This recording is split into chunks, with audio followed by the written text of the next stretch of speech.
Well, if it isn't the Bible Geek, and if it isn't all of you geeks and geekettes joining me, I'm glad you could be here, and we'll start going through the questions right now. Or my name ain't Barney the Leprechaun. Pontius Pilate of the Nicene Creed. Greetings, Dr. Price. I was lying in bed last night reading my shiny new copy of the paperback Apocalypse, copies on sale in the lobby, when a thought popped into my head.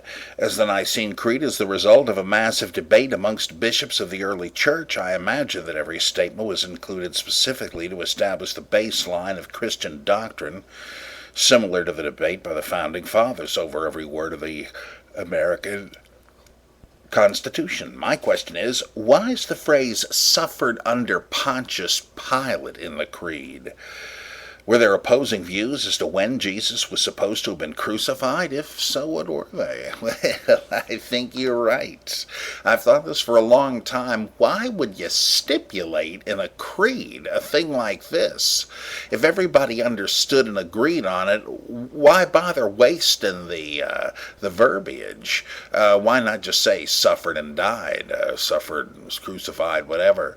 Why the mention of Pontius Pilate unless some people had to be set straight, unless this had to be taught as a point of orthodox belief against other vying rival beliefs? And we do happen to know that there were Jewish and Jewish Christian views preserved by Epiphanius and other sources, to the effect that Jesus had been crucified in the 1st century BCE under the Hasmonean king estimates that were later than the gospel estimates, namely Irenaeus of Lyon, the writer against all heresies. This guy believed that Jesus was crucified at around age 50 in the reign of the Emperor Claudius.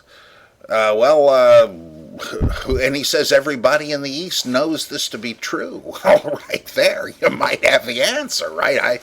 I think you do. They're trying to put to rest this uncertainty as to when Jesus was put to death. Now, why would there be rival views? Not because anybody is trying to make any hay out of it. I don't think any doctrinal viewpoint was necessarily served more by one than the other. I think it's simply the residue of an early uncertainty as to when Jesus was put to death, because nobody knew, because it hadn't actually happened.